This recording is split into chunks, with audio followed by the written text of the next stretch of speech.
Alright, in this video, I want to talk about some more Catholic nonsense. And that has to do with a post I saw talking about how Catholicism here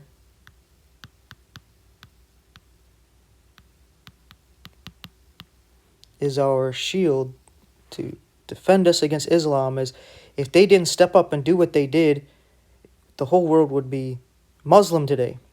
They're heroes, right? They're our shield, right? But that is just a good cop, bad cop routine.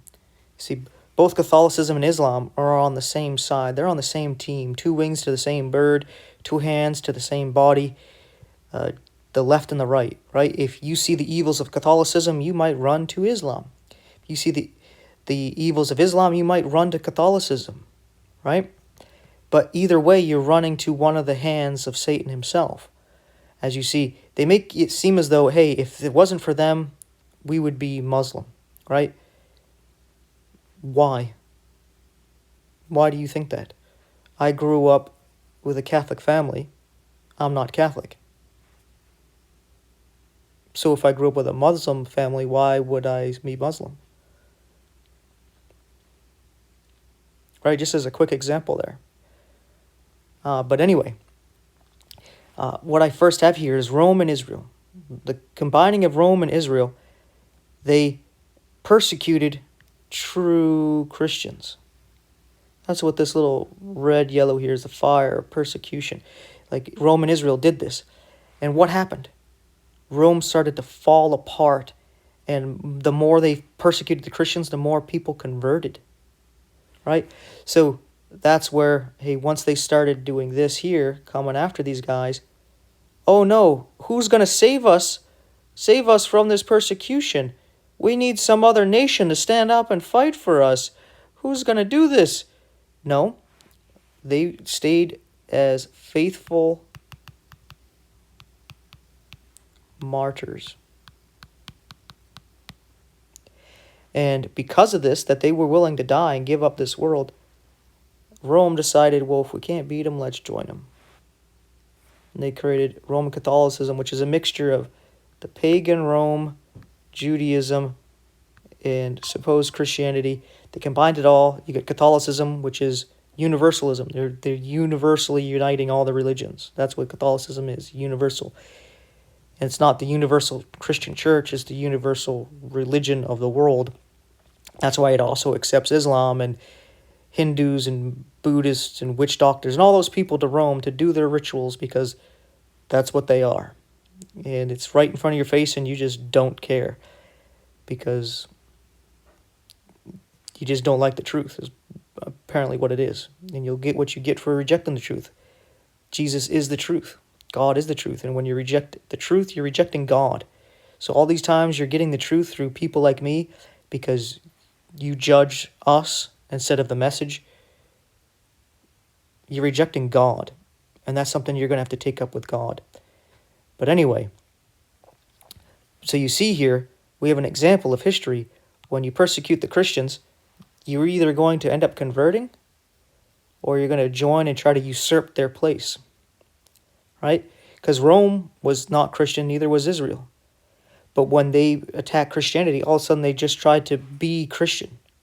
So if this shield was not here, right, the Crusades and the wars that they fought against Islam, when Islam came in, they would do the same thing. They persecuted the Christians, and the Christians would have stayed faithful martyrs, and then they would either convert to become true Christians, like some of these people did over here, or they too would have converted and tried to usurp the place of Christianity. If you can't beat them, join them, right? Try to use controlled opposition. Try to set up your people as their leaders to turn them away. Again, using the whole NLP manipulation there. NLP, part of that manipulation is to pretend to be like you. Right? It's called mirroring. You try to mirror the way you stand, the way you talk, the things you like, to try to build a connection to make it be like, hey, they are like you, to try to manipulate you to steer you into their direction of what they believe. The way they describe it is like when you're trying to catch a wild bronco or Mustang there, and you're trying to break it to be one of your horses. So what you would do is you go out and you on your horse and you would mirror that horse by matching its pace, right? You're mirroring it. Then you get the lasso, you throw it over to that Mustang, that bronco there, and you pull it on in close to you. So see, you're making that connection. You're mirroring and you're making that connection. All right? And now that you brought it in close, even though you're trying to bring it in and capture it, it's making it be like, oh, we're friends. You're starting to slow down the pace. You're not running anymore. You're relaxing, chilling out. And then once you get that, you bring them into your corral, whether it's over here or over here, and then you break the horse. You break the horse once you get in the corral. It can't get away. You break it. And then it's no longer here anymore. It's been manipulated. Because you see, they found out we can't destroy them because our own people are converting. Right? It's kind of like, hey, we tried to go out and kill all these Mustangs and Broncos, but then our own horses started to follow them. Right? And then our own country, our own farm started to fall apart. So what we got to do is some other tactics. So they started doing this kind of thing here. And then usurping the place with, we'll put here, controlled opposition.